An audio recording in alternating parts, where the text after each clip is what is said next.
All right, welcome back to yet another episode of What's Your Next, and we're continuing on plowing through the franchise disclosure document, the FDD. As we mentioned in previous episodes, there are 23 sections in this FDD. We are kind of going through those with one episode per section, and today we're going to be reviewing one of the sections which is truly what I consider to be very important, and knowing the good standing of the franchisor that you're about to get married with, and that is the litigation history of that franchise. Welcome to What's Your Next. This is the go-to podcast for aspiring business owners who want to get to the next level, escape the rat race, and give their middle finger to the corporate 9-to-5. If you want financial freedom, work-life balance, and the business of your dreams, you're in the right place. Dave and Stacy Riska, husband-wife franchising duo, openly share their successes, failures, and lessons learned in franchising, business ownership, and working with your spouse.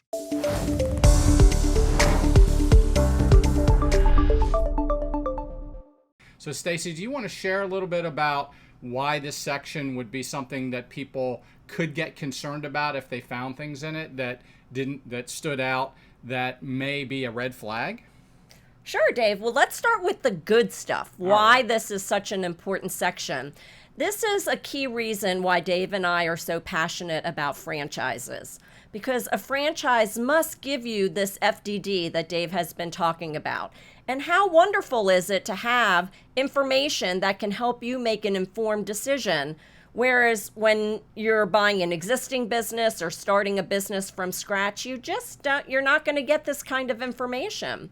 So the good news is that in the FDD, they are legally required to lay out in Section 3 any litigation that has happened ever since their inception. Yeah, no kidding. That would be, to me, very important information. And think about the FDD in a way. I mean, here's a good analogy, is think about Carfax. It's like a Carfax for franchises on steroids, right? It's telling you everything about that particular franchisor, and it's telling you everything legally that you're about to embark on by pushing forward as a franchisee of that franchise. So, Stacy, in this section, is it really, truly 100% going to be a bad thing if some franchisor that you're evaluating happened to have some litigation previously? I think you have to look at what the situation is and why is there litigation. So the litigation could be from a vendor partner, it could be from a supplier. Most of the time where you'll see litigation in the FDD is if there ever was a franchisee or a group of franchisees that, because of dissatisfaction, decided that the only way to resolve that was to litigate.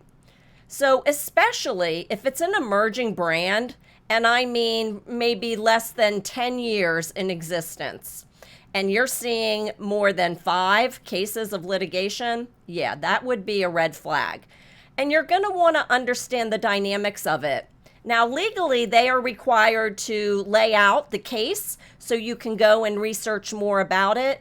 But if you see that there's a group of highly disengaged and disinterested, dishappy, enough to litigate franchisees, you may want to ask some serious questions of why that is. Yeah, no kidding. Great point. So this is it for today's episode. This was Section 3 of the FDD, which is litigation history.